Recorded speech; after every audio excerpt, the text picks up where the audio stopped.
திருச்செந்தூர் வருடத்திற்கு ஒருமுறை திறக்கும் ராஜகோபுர கதவு காட்சி. வருடத்திற்கு ஒருமுறை திறக்கும் ராஜகோபுர கோவில் கதவு ஏன்? திருச்செந்தூர் அருள்மிகு சுப்பிரமணியர் கோவில் பிரதான ராஜகோபுரம் மேற்கு நோக்கி உள்ளது. ராஜகோபுர கதவு தினசரி திறப்பதில்லை.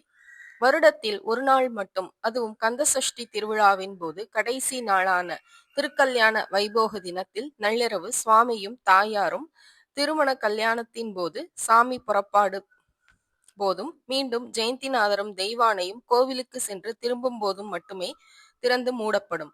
ஐதீகப்படி மேற்கு வாசல் மூலவர் சன்னதியை விட உயரமாக இருப்பதாகவும், சாஸ்திரப்படி இது தவறு என்று பல காரணங்கள் கூறப்படுகின்றன என்பதால் ஆகம விதிப்படி இப்படி நடைபெறுவதாக பக்தர்கள் தெரிவிக்கின்றனர். இது போன்ற ஆன்மீக செய்திகளுக்கு பத்மம் யூடியூப் சேனலை சப்ஸ்கிரைப் பண்ணுங்க, லைக் பண்ணுங்க, ஷேர் பண்ணுங்க, கமெண்ட் பண்ணுங்க. நன்றி, வணக்கம்.